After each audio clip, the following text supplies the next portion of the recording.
não para aprender você nem nada, não, porque não dá tempo para contar mesmo o que tem que ser contado, né? E aí, de fato, como o Valdinei falou, eu tenho essa preocupação mesmo, de não tornar o testemunho num testemunho.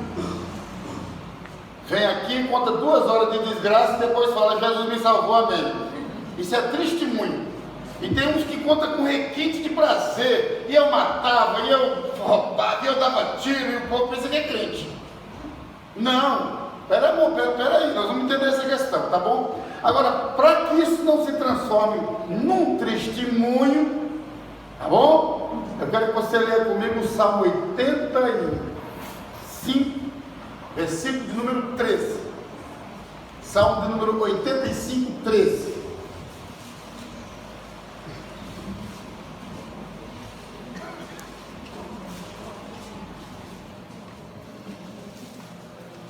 Deixa isso aí.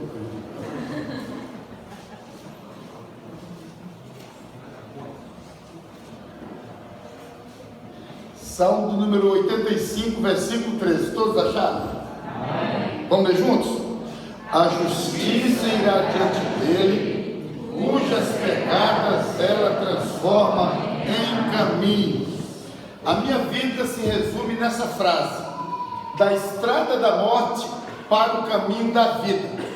Da estrada da morte para o caminho da vida. Isso porque eu fui um mendigo, eu fui um andarilho. Eu sou pernambucano, gastei de São José do Belmonte, que é a minha cidade, até Governador Valadares, 96 dias. E aí me tornei esse mendigo, esse andarilho, e me desalmei. E aí tem toda uma trajetória que vocês precisam entender. Então, a frase que resume a minha vida é essa: da estrada da morte para o caminho da vida. Agora escute, para isso não se transformar num testemunho, você precisa entender pelo menos 4 coisas aqui, antes de eu começar a narrar a minha história. Primeiro, é que o existir humano é feito de uma única história, que tem começo, meio e fim. E nesse começo, nesse meio e nesse fim, acontece muitas coisas na nossa vida, não é verdade? Acontecem coisas boas e acontecem coisas ruins.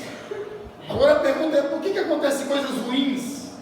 E outra, e quem é que escreveu essa história? Quem é o tangenciador dessa história? Quem é o escritor dessa história? Então a vida, ela existe como esse enigma, ou como esse desafio de você poder descobrir quem é o autor da sua história. Eu descobri quem foi o autor da minha história.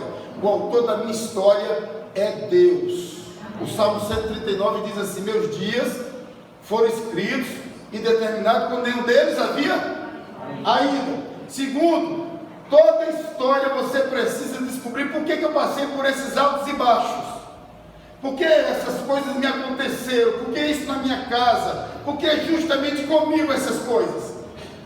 Segunda coisa, toda a vida é composta dessa história, e essa história tem uma finalidade, tem uma pedagogia. Primeiro, para você aprender. E o que você precisa aprender? É que nessa estrada não dá para prosseguir sozinho. Tem que ter alguém caminhando com você. E essa pessoa é Jesus Cristo de Nazaré. Porque sem Jesus você faz pegadas. Com Jesus é um caminho. E é um caminho de vida e vida com abundância. Amém. Terceiro, toda história tem essa pedagogia de você. Por exemplo, você pensa que só você tem problema. Você pensa que só aconteceu com você, só aconteceu na sua casa. Aí você vai escutar a história de uma outra pessoa, assusta, né? Você fala assim: meu Deus, eu pensava que eu tinha problema, eu pensava que eu tinha enfrentado alguma coisa. Jesus toma conta desse negócio aí. E toda história tem um antes e um porquê, e um antes e um depois de Jesus. Então a minha história, da estrada da morte para o caminho da vida. E aí a minha história, meus irmãos, começa assim, ó. Começa com a minha irmã me explicando porque minha mãe me odiava tanto. Isso porque eu tenho pelo menos 4 lembranças da minha mãe, terríveis lembranças da minha mãe. A primeira delas é que quando lá, por volta de uns 5 anos de idade mais ou menos, eu tinha uma contingência urinária, minha mãe, então, aconselhada por uma outra mulher, fala assim: Maria, eu vou dar um remédio para esse menino curar essa contingência urinária dele, viu? Ele nunca mais vai fazer xixi na rede, porque lá na cama não, é rede, no Nordeste. Então ela me coloca uma pedra na cabeça, pesada, e olha a bendita receita dessa mulher. É num sítio que a gente morava, as casas tudo distantes uma da outra, ele tem que percorrer 10 casas, com a pedra na cabeça, sem derrubar a pedra, dizendo assim, em cada casa que ele chegar, ele vai dizer assim: esmolinha para São Vicente, para quem mija não sente. E aí você, munida de um chicote de couro, vai dar uma lapada, só uma nas costas.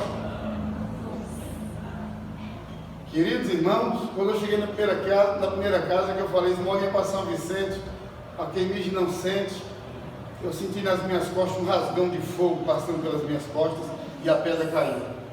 A pedra caiu, anulou o encanto, tem que começar tudo de novo. Era assim. Depois de muitas tentativas, eu me lembro que eu cheguei até a 5ª casa. Na 5ª casa, já com muita febre, e não consegui completar esse negócio. Uma outra coisa que eu me lembro da minha mãe foi ela tentando me matar afogado. Nos levou a gente para dar banho, e minha mãe sempre tinha um olhar para mim esquisito. Ela eram 9 filhos, mas o olhar que minha mãe tinha para mim era um olhar muito esquisito. Ela nunca sorriu, e aquele olhar era um olhar que eu vou falar para você. Eu queria ver o olho do capeta, mas não queria ver o olho da minha mãe olhando para mim, não. Ela ficava olhando para mim assim, tipo assim: estou espreita a qualquer momento. E um dia desses, então ela levou a gente para uma cisterna para dar banho, botou os meus irmãos ali. Ela estava olhando para mim assim, e uma criança de 5 anos aí, né? Eu olhei para ela assim e falei: Deus do céu, e corri, assustado só com aquele olhar. Aquele olhar me disse muita coisa. Quando eu tentei correr, saí correndo desesperado, ela correu atrás de mim e me pegou pelos cabelos e veio arrastando. E quando chegamos na cisterna, o que ela faz? Me joga para dentro de uma cisterna de 20 metros. Eu caio lá dentro dessa cisterna. Hoje, para você não ficar alarmado, eu sou um exímio nadador, viu, querido? Eu sou capaz até de pegar peixe dentro d'água nadando, graças a Deus. Fiquei 3 minutos, segundo a minha irmã. Nesse inteirinho, meu pai vai, desce com a corda, e você sabe que o diâmetro da cisterna é muito, e cargas d'água, meu pai não me acertou e conseguiu me tirar para fora dessa cisterna. E eu quase, aliás, desmalhado, já não via mais nada. Mas diz a minha irmã que ele subiu em cima da minha barriga e a água explodiu para tudo quanto é lugar. Ok. Essas são as lembranças. E a última lembrança que eu tenho da minha mãe, então, é dela acordar de madrugada. Eu ainda estava por volta de 5 anos mais ou menos. Ela acorda dizendo que tinha uma dor de dente e que ia lá fora pegar um remédio para poder colocar no dente. Desapareceu a minha mãe, nunca mais eu a vi. Depois você vai saber quando que eu encontrei minha mãe, em que circunstância eu encontrei minha mãe e o que Jesus fez com a minha mãe. Mas ela fugiu com outro homem. Meu pai no outro dia ficou sabendo que ela tinha fugido com outro homem. Minha casa, meus irmãos, era assim. Meu pai, não sei se com sabedoria popular ou com crendice, para cada filho que nascia, meu pai plantava do lado esquerdo 2 pés de fruta doce, do lado direito 2 pés de frutas amargo, azedo, limão e etc. Então, tanto do lado da minha casa dali era muitos pés de frutas, como daqui também. Então nós sabíamos os frutos bons, que eram do lado de lá. Quando a minha mãe foi embora, meu pai, um homem trabalhador da roça, começa a beber. E ele vai bebendo, e começa toda uma judiação com todos os filhos. Aqueles pés de fruta doces todos secaram, como também os outros também secaram. Parece que ele estava dizendo que a vida é composta. Parece que ele está dizendo que todos nós, de alguma maneira, passamos por momentos bons e momentos ruins na vida. Momentos doces e momentos amargos. Pois bem, minha irmã completa a história, por que minha mãe me odiava tanto, por que minha mãe tentou me matar muitas vezes. E eu pelo menos narrei aqui 4 das lembranças que eu tenho dela. Mas é o seguinte, meu irmão. Minha mãe teve então 9 filhos. Na minha gravidez, aliás, minha mãe nunca foi para o hospital. Ela ganhava o neném em casa. Quando chegava a hora de ganhar o neném, ela falava assim, o nome do meu pai é José. Ela falava, José, vai para a roça, só volta quando você escutar o choro do menino. E meu pai fazia. Voltava, tinha nascido um. Na minha gravidez, então minha mãe nunca foi no hospital fazer pré-natal, absolutamente nada. Era socado na roça. Na minha gravidez, ela fala a mesma coisa com meu pai. Ó, vai para a roça, só volta quando escutar o choro do menino. Meu pai foi, ficou mais de 2 horas na roça, não escutou o choro de menino, coisa nenhuma. Volta, quando chega minha mãe desmaiada, com a bolsa estourada. Ele põe ela numa carroça, morava uns 30 quilômetros mais ou menos de distância da rua, leva para a rua, quando chega na rua, o médico já percebe que está grávida de 2, o Wellington e o Washington. E o primeiro a nascer é o Wellington, que sou eu. Nasci, pegaram o Washington também, e depois fizeram um prognóstico muito sombrio. O médico chamou meu pai, já com minha mãe ali acordada, normal e tudo mais, e falou, escute, olha, fiz o parto, por ter estourado a bolsa, esse primeiro aqui, que é o Wellington, não vai viver, ele está com sérias complicações, sérios problemas, não há possibilidade nenhuma dele viver, mas o Washington que estava lá mais para dentro, ele vai viver. Isso para um povo do interior, querido, da roça, hoje você tira dúvida, não é? Você faz um terceiro exame, você não acredita piamente na palavra do médico assim, não é verdade? Mas naquela época, querido, a palavra do médico era uma palavra absoluta. Ou seja, meu pai e a minha mãe me levou para casa com total certeza que eu ia morrer. Então minha mãe não me deu peito, minha mãe não me deu nenhuma atenção, então a minha irmã mais velha foi que ficava comigo. E minha mãe falava com a minha irmã mais velha, ó, Cleide, isso minha irmã me contando, ó, Cleide, quanto mais pena você tiver, mais você vai prolongar o sofrimento dele, deixa aí que ele vai morrer, o médico já falou que ele vai morrer, não tem jeito não. Mas a minha irmã mais velha pegou, ficava comigo. E aí minha irmã mais velha disse que eu chorava a noite toda, que eu chorava de noite. Chorava por quê? Com fome, falta do peito da mãe, sentindo tudo isso como uma criança, indefesa. E apenas a minha irmã tentando botar angu na minha boca, dizendo que botou muitas vezes angu quente na minha boca, eu recém-nascido. Numa madrugada, minha mãe, com muita raiva, muito enfesada, falou para o meu pai assim, aqui, essa peste desse menino já está com 3 meses, essa desgraça não morre não, né? Aqui, aqueles remédios que o médico deu lá para poder aliviar o sofrimento dele, vou dar tudo para ele agora. E meu pai ficou deitado na cama, ela se levantou, foi lá, bateu tudo no pilão, botou numa madeira e ó, pã na boca do menino que estava chorando.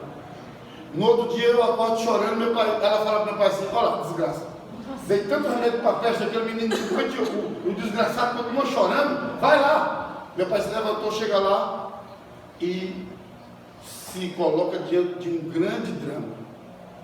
Meu irmão Washington morto e eu vivo. Porque naquela noite a criança que estava chorando não era eu. Diz a minha irmã que pela primeira vez eu não chorei. Quem chorou foi meu irmão. Nesse sentido, minha mãe então começou a projetar a culpa da morte em mim. Ela me culpava emocionalmente. Então ela criou uma espécie de esquizofrenia, de projeção, de culpa, de ódio, de tudo quanto é coisa em mim. Por isso essas perseguições e essas tentativas dela tentar me matar logo quando criança. Agora, graças a Deus que Ele é o dono da história, né? Amém. Meus dias escritos e determinados quando nenhum deles havia ido. Louvado seja o nome do Senhor. Nesse inteirinho, voltando aqui então, meu pai começou a beber, não comprava comida, não trabalhava na roça mais, começou a vender os animais, e tudo aquilo que era bonito virou uma coisa, um pesadelo, uma coisa horrível, feia de se ver. Um belo dia meu pai chega bêbado em casa, um caminhão, e o moço dizendo que tinha comprado a terra do meu pai, que é para nós ir embora agora, e não deu tempo de pegar quase nada, só umas roupas, amarrando as trouxas de roupa, botou em cima desse caminhão, umas cadeiras, e socou todo mundo, os 9 filhos em cima desse caminhão, e nós fomos para a cidade de São José do Belmonte, que é a minha cidade de origem, que é a minha cidade de batismo, né?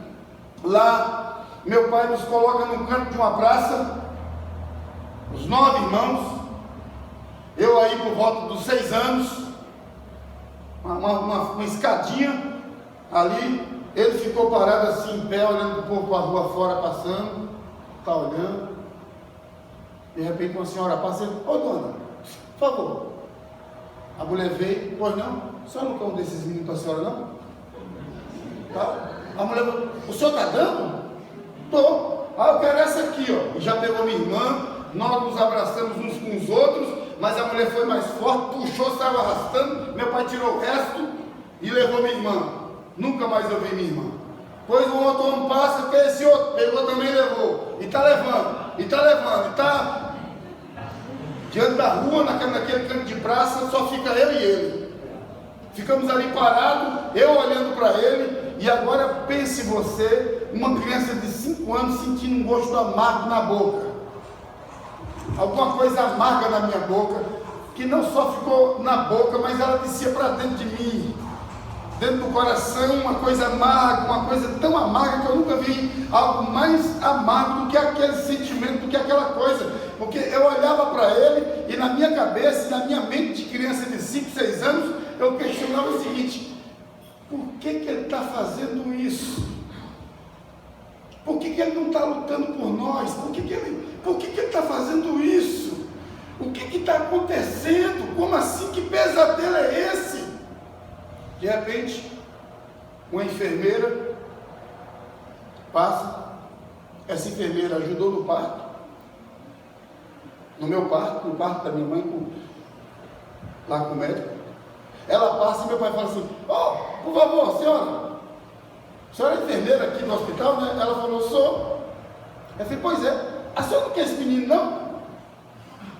Aí ela olhou assim e falou assim: o senhor é o pai daqueles gêmeos, não é? E o menino morreu? Morreu não, é desgraça aqui, ó. E o outro morreu. A mãe louca botou remédio na boca do menino. Era para botar na boca dele, botou na boca do outro lá. O outro morreu. E eu estou dando ele de resto. De resto por quê? Porque eu já dei os outros. Só tem ela que a senhora não quer não? A enfermeira então para e olha para o meu pai e fala assim: mas o senhor não pode fazer isso não. O senhor é o responsável por ele. Como que o senhor vai fazer isso com esse menino? O senhor que tem que... E tudo aquilo que aquela mulher falou, querido, teve sentido para mim. Eu entendi o que ela estava dizendo. Eu entendi que ela estava dizendo que meu pai era um covarde. Eu entendi que ela estava dizendo que meu pai era um ser perverso, desumano.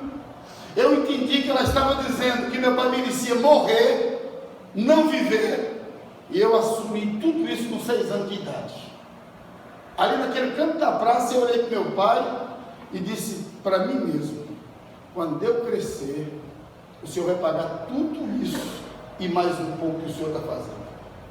Um ódio avassalador. Meu pai olhou para mim e falou assim: a senhora não vai querer essa festa não? Então tchau. E saiu do caminho. E a mulher olhou para mim e falou assim: meu filho, você não é doido? Ei, volta aqui! Ei! E meu pai foi embora. Ela olhou para mim: meu filho do céu, seu pai é doido, o que eu vou fazer com você? E ficou parada ali olhando para mim, eu olhando para ela sem falar nada. Nesse aspecto, a partir daquele canto, eu desenvolvi uma gagueira que eu não falava quase nada. Eu não conseguia falar quase nada até um certo tempo, e você vai entender quando que eu aprendi, quando eu passei a falar, mas a partir dali eu não conseguia falar quase nada. E ela olhou para mim e falou assim: eu vou te levar lá em casa, mas eu tenho 6 filhos para criar, eu não sei como é que vai ser não. Ela tinha sido abandonada pelo marido também. Chega em casa, abre a porta, os filhos dela, o menor já estava com 17 anos, olhou assim e falou assim: o que é isso aí? Eu falei: não, o pai desse menino abandonou ele ali na rua. Sim, mas tu pegou esse menino? E os filhos da mulher não chamavam ela de mãe não. Não chamavam ela de mãe. E tu pegou ela? E tu pegou ele?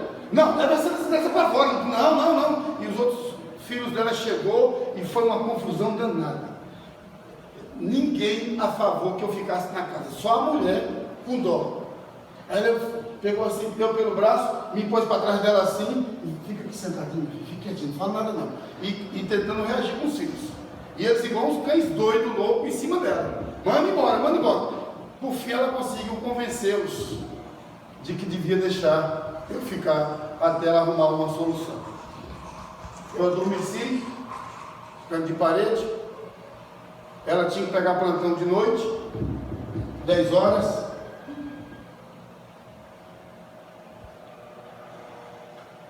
Mas eu acordei, não me lembro a hora, talvez meia-noite, mas eu acordei sendo chutado. Eu levei alguns chutes aqui na costela e alguns tapas na cara dos filhos dela, dizendo: acorda desgraça, acorda. Eu sonolento ali, assustado, sem saber o que estava acontecendo. Eles vão e me sentam no sofá e tapa na cara, olha para nós, não dorme não. E eu cochilo, tentando, e ele dava tapa na cara. E aí eles fizeram uma coisa, irmãos, que me traumatizou por demais da conta. Eles me contaram 2 histórias. Uma do lobisomem, eu nunca tinha ouvido falar desse negócio, e uma outra de um menino que comia e botava pelas orelhas. Contaram aquela história de terror para mim. Abriu a porta da rua e meteram o pé e me empurraram para a rua e fecharam a porta. E eu esmurrando a porta, chorando com medo, olhando para um lado e para o outro para ver se esse lobisomem aparecia, ou se esse menino que come pela boca e põe pelas orelhas aparece. Estou assustado com aquele negócio. De repente vejo lá na praça uma árvore, corro para lá e subo em cima dela. Subi, fiquei agarrado lá, olhando para um lado e para o outro da rua. E o medo, você não tem noção do que é medo, viu? Eu esperando que a qualquer momento um lobisomem ou esse menino aparecesse e me pegasse. Fiquei ali em cima daquela árvore, cochilei, caí em cima da árvore, um cara no chão, quebrei esse braço aqui em 2 lugares, fiquei desmaiado. A mulher saindo do hospital de manhã cedinho, foi que me encontrou desmaiado no chão. Eu já voltei no hospital, o médico já engessando meu braço. Ela me traz de volta para a casa dela, e eles contam para ela assim: ó, essa desgraça fugiu de noite, e nós ficamos a noite todinha procurando ele. Ele sumiu, tá vendo? É problema, não pode ficar com esse menino aqui não. E ela falou: não, mas ele quebrou o braço, tem que ficar, não pode não, tem que cuidar dele, ele está com o braço quebrado e tal. Resumindo aqui essa pequena história, é o seguinte, irmãos: essa mulher está viva até hoje, é minha mãe. Eu chamo ela carinhosamente de Mãe Ferreira. Acabei de ter com ela agora. Essa mulher me deu todo o carinho e todo o amor possível de mãe para um filho. Mas os filhos dela, que eram 6, me proporcionaram até os meus 12 anos os piores momentos da minha vida, de humilhação, de espancamento, de tudo que você possa imaginar, e que aqui eu não vou tecer detalhes. Aos 12 anos de idade, eu já não aguentava mais, eu já não suportava mais, eu já não dava conta mais disso. Meu pai aparece lá na casa dela, do nada, depois de vários anos, 7, 6, 8 anos mais ou menos, não sei, por aí afora. Eu estava com 6 quando ele foi embora, 12, uns 6 anos, depois ele aparece lá, e ele aparece lá com minha irmã mais velha E a segunda, depois da minha irmã mais velha, que é a Thelma, Cleide e Thelma, apareceu lá e disse assim: eu vou levar meu filho, vamos todo mundo para a Bahia. Hoje é Ouro Branco, antigamente era Ouro Branco, hoje é Orolândia, perto de Jacobina. Nos levou para lá. E lá, ele começou então, um dia, minha irmã mais velha, já devia estar aí com uns 18 anos mais ou menos, ele olha para ela e fala assim: nós vamos para a cidade, só eu e você. A gente morava muito longe, afastado da cidade, numa pedreira abandonada, e ela disse que não quer ir, e ele fica insistindo em levar ela para a cidade. Nós ali perto dela falava: vai, por que você não vai? Porque eu estou chamando você para a cidade. E a outra minha irmã perguntou assim: por que você quer levar a Cleide e não leva todo mundo? Não, eu só quero levar ela, porque eu quero comprar um vestido para ela. E minha irmã foi literalmente sequestrada pelo meu pai dentro de casa, para ir para a cidade para comprar o vestido. Demorou um certo tempo. Daqui a pouco minha irmã aparece na estrada correndo, caía, se levantava, caía, se levantava. Quando ela se aproxima de nós, a gente percebe a boca dela roxa, o olho roxo, e ela entra para dentro de casa e fica chorando desesperadamente. Fica o dia inteiro chorando, e a gente perguntava e ela não falava absolutamente nada. Naquela mesma noite, eu acordei com a minha irmã dizendo: pai, pelo amor de Deus, não faça isso não, pai.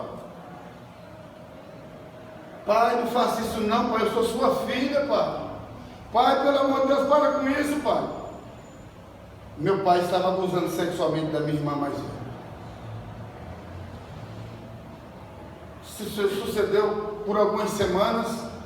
Um moço se levanta, aparece lá em casa, chamado João, vem pela janela, me chama e diz assim: aqui, se eu carregar a sua irmã, você não fala nada para o seu pai, não? Eu falei: mas por que você vai fazer isso? Foi porque sua irmã está sofrendo demais na mão do seu pai. Deixa eu levar sua irmã. E minha irmã aberta assim, pulou a janela e foi com esse homem. Nunca mais eu vi minha irmã. Ficou a outra minha irmã e eu. Aquela noite, a minha irmã Thelma diz assim comigo: Wellington, troca de lugar comigo. Troca de lugar comigo. E eu troquei de lugar com ela. Quando foi de noite, acordei com alguém passando a mão em mim, apalpando, me tocando. E quando estava me tocando, eu segurei na mão com força. Era o meu pai. Ah, queridos irmãos, eu fui dar conta que eu estava vivo no hospital. Diz a minha irmã que ele passou a noite inteirinha batendo em mim. Que ele chutou até dizer que chega, na cara, quebrou meu nariz, em tudo quanto era lugar ele bateu em mim. De tanta ira, parecia que estava possesso. Eu acordei internado no hospital, e ele inventou uma história lá no hospital, dizendo que eu tinha sido atacado por um boi, por um animal. Quando ele voltou em casa, minha irmã mais não estava lá também não, foi embora. Nunca mais eu vi minha irmã nessa trajetória que eu estou contando para vocês. Só ficou eu e ele. Ele retornou novamente para a cidade de Belmonte, no Pernambuco, e entregou eu novamente nessa casa. Com muita luta, com muito custo, a mulher conseguiu convencer os filhos novamente a ficar comigo. Então, eu estou aí por volta de 12, 13, 14 anos. Tanto sofrimento, tanta coisa na minha cabeça, tanta coisa que se passava dentro de mim, eu resolvi ir embora, fugir. E na minha cidade apareceu lá um pessoal oferecendo emprego. Lá, esse pessoal que vai lá buscar essas pessoas, chama-se Gato. e prometendo muito dinheiro, e muito rico e tal, não sei o que, e aí embarcou uma turma enorme da minha cidade, e eu entrei pelo meio também, sem documento, sem nada, pedi para um rapaz chamado Francisco Luiz Paulino, que eu nunca esqueço do nome dele, o cara tinha 45 anos, eu tinha uns 12, 13 anos, falei, me empresta seu documento para me fichar também.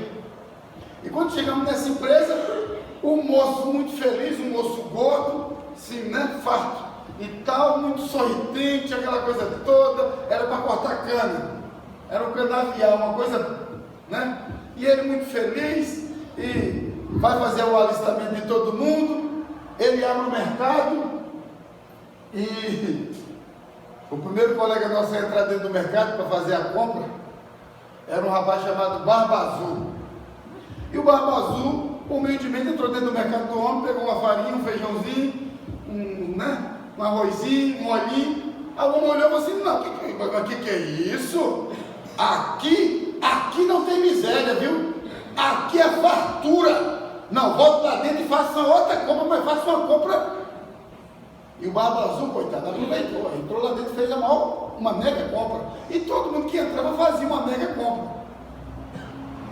Final do mês, fila para receber o pagamento. O homem sorridente, estava acompanhado de uns 10 jagunços, cachorro, arma em cima da mesa, os negros tudo armado. Aí o mesmo Barba Azul, que teve que entrar 2 vezes dentro do mercado para fazer a compra, vai ser o primeiro a receber. E ele era no nosso mestre, ele riu assim, patrão é gente boa demais, né? Que patrão é gente boa, viu? Camarada bom. Eu vou ser o primeiro, ele foi o primeiro. Quando chega na fila, seu nome, Barba Azul. Barba Azul. Rapaz, tu come demais, hein? Tu come demais. Tu come demais e trabalha de menos, hein? Aqui, tu tá me devendo. O que tu trabalhou, o que tu rendeu esse mês, não dá nem para pagar metade do que você comprou de comida. Como é que você vai fazer para me pagar? Eu não sei o quê. Ó, entra lá dentro, pega um saco de farinha, um sacola de farinha e de feijão e vai embora. E trabalha para pagar o mês que vem, viu? Em outras palavras, querido, nós estamos todo mundo escravo, num trabalho escravo. Agora é homens por tudo quanto é lugar, andando de cavalo, armado, e a gente nem sabia o lugar onde é que a gente estava, porque a gente chegou lá de noite, viajamos a noite todinha.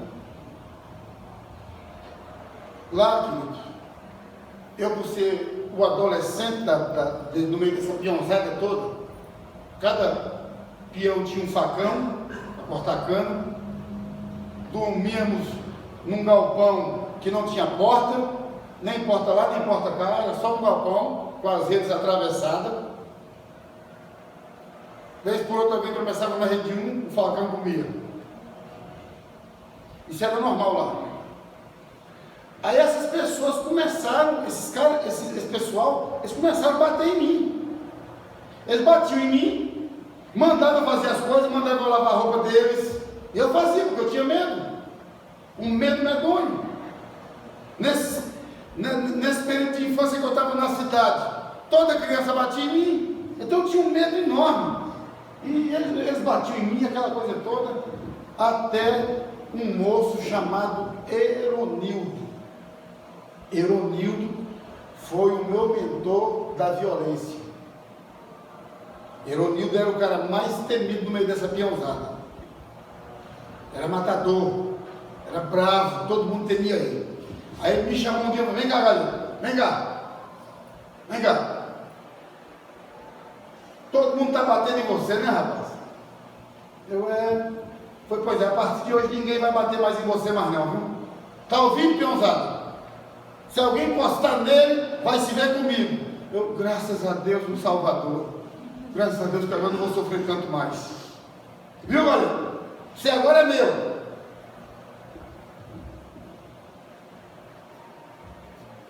Estou lá quieto.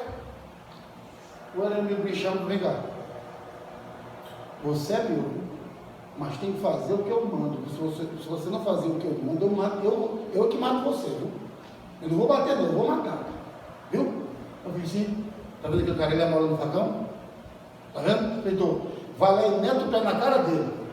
Hã? Mete o pé na cara dele. Não. O quê? Vai meter o pé na cara dele, não? E aí? Eu fui lá e meti o pé. Meti o pé e o cara meteu o facão para cima de mim. Meteu o facão em cima de mim. E eu tive que me virar nos 30 porque o Eronildo não foi lá me proteger, não.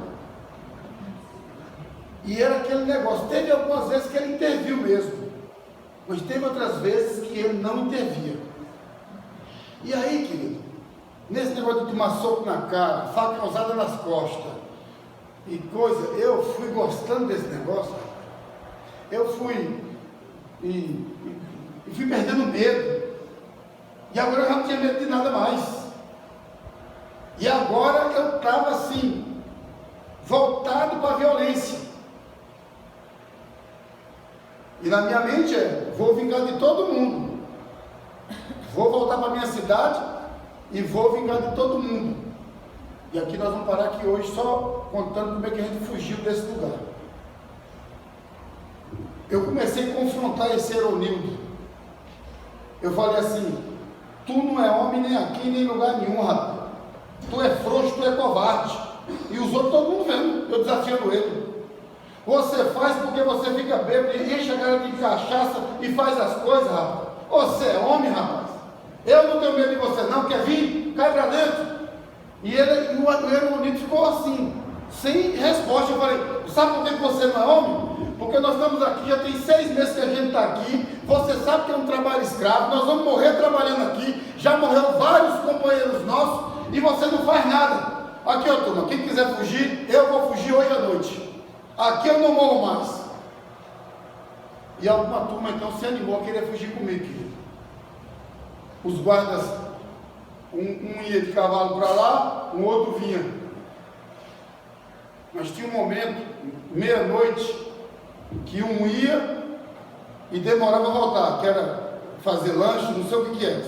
Um ficava indo e voltando. Quando ele foi, nós passamos pela cerca de arame e saímos correndo aí, uma turma de mais de 50.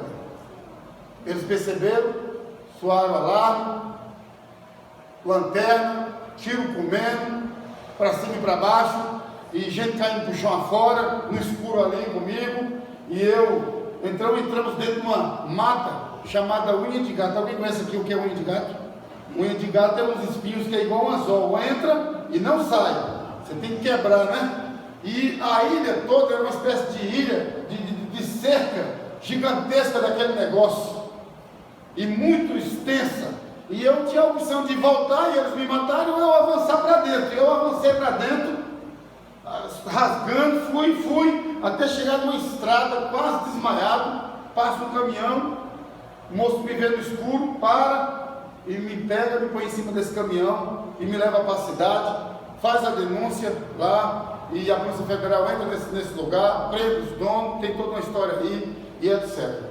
Então, eu voltei para a minha cidade, queridos, e eu voltei agora com essa violência, com esse espírito violento de vingança e de coisas mais. Então, me tornei um terror na minha cidade. Meu apelido era chamado de Cavachão, porque eles falavam que quem encontrasse comigo era melhor cavar o chão. Lá vem Cavachão, todo mundo corria, era aquele negócio todo. As filhas dessa mulher, por exemplo, literalmente comeram o pão que o diabo amassou. Eu judiei demais da conta com eles, em termos de vingança. Mas aqui, vamos parar aqui por hoje para você poder entender a segunda parte e a terceira parte do meu testemunho. Eu só quero dizer para você, a mensagem de hoje é a seguinte: Deus quer se revelar a você. Sua história não é aleatória. Sua história não está à deriva. Sua história tem um tangenciador que é Deus. Deus é o escritor da sua história. Deus é o dono da sua vida. Segundo, eu lhes conto isso hoje com a consciência e com o espírito e com as emoções absolutamente novas, porque a Escritura diz que Jesus Cristo faz nova todas as coisas, e se alguém está em Cristo, nova criatura é. As coisas velhas se passaram, mas que tudo se fez novo. Então, eu me coloco nesse sentido aqui hoje. Eu não conto isso hoje com qualquer mágoa, com qualquer trauma, com qualquer coisa que me prenda, que me atrapalhe ou que me amarre de alguma maneira. Muito pelo contrário, eu conto para você aqui hoje a minha história, dando esse testemunho de que Deus é o dono da história e que a história tem um propósito, tem um objetivo. É que a gente precisa aprender a glorificar o nome do Senhor, que é o dono da história. E eu estou livre aqui hoje. Sou livre em Jesus, para o louvor da glória dele. Sou livre. A mudança e a transformação que Jesus fez na minha vida, a cura que ele efetuou na minha vida, e como toda a minha família foi alcançada, foi descoberta, como é que eu encontrei todos eles, e em que situação eles estão hoje. A partir de amanhã você vai então entender como que a história teve um ponto positivo, decisivo na minha vida e na vida de toda a minha família, para a glória e louvor do nome do Senhor. Vamos colocar de pé e vamos orar em nome de Jesus.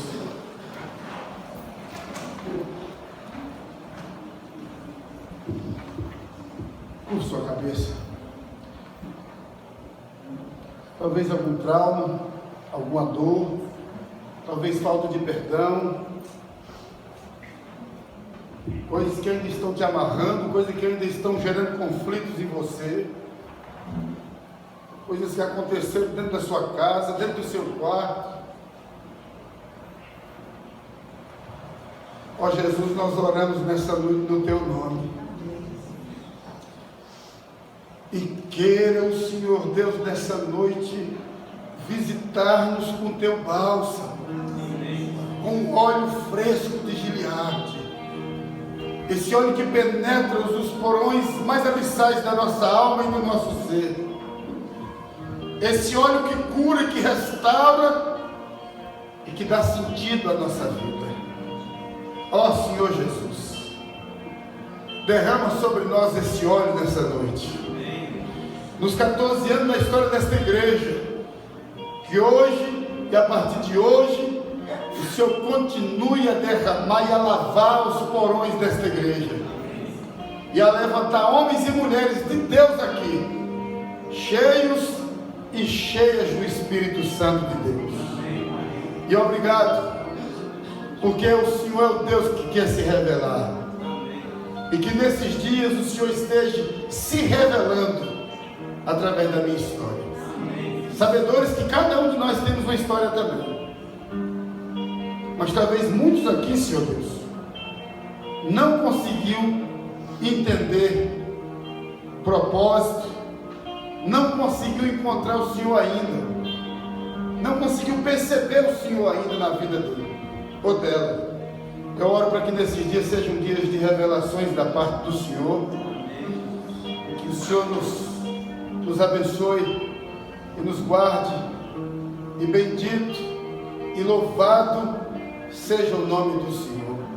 Oramos também, Senhor Deus, não só pela igreja, mas pelo futuro da nossa nação também. Oramos como igreja com toda a seriedade e sinceridade do nosso coração, dizendo: seja feita a tua vontade, assim na terra como no céu, hoje e sempre, em nome de Jesus. Amém. E glória a Deus. Deus te abençoe em nome de Jesus. Vamos sentar, meus irmãos. Quero chamar o louvor. Nós vamos encerrar o nosso culto.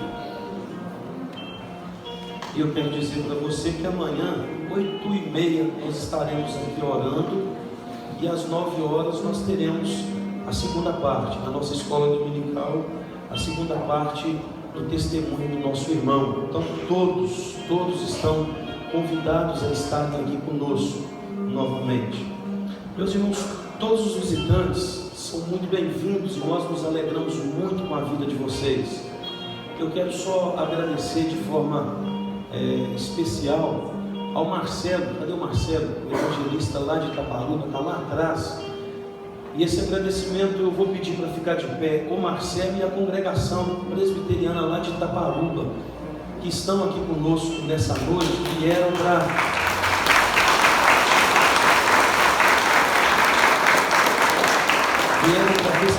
conosco no nosso aniversário. E vocês nos honraram muito, viu, Marcelo? Que Deus abençoe. Não sei se tem como vocês fazerem uma dinâmica para vir aqui amanhã, não sei se tem essa condição, mas eu agradeço a Deus pela vida de vocês, pela vida da congregação presbiteriana lá de Itaparuba. Que Deus os abençoe, tá? Vamos ficar de pé, meus irmãos, a gente vai cantar esse último cântico. Pastor Mauro, também da Igreja Batista lá de Itaparuba, de Conceição de Ipanema, nós agradecemos a sua visita, a sua vinda, junto com a Janete, sua esposa. A Deus abençoe. Amigo querido nosso, então que Deus possa nos abençoar. Meus irmãos, depois desse cântico, estará encerrado esse momento, mas a gente sobe. Tem um feijão tropeiro lá em cima, esperando o nosso coração e o nosso estômago. É o momento engorda da nossa igreja. Então você que está aqui não vai embora, você vai sair, vai lá para o nosso salão, para o nosso momento engorda, que está assim excepcional para todos nós. E além disso, batermos papo, conversarmos, você vai poder abraçar o pastor José Wellington, conversar com ele, e vamos continuar essa festa, Então o Ministério de Louvor com esse último cântico, logo depois nós subimos para o salão da nossa igreja.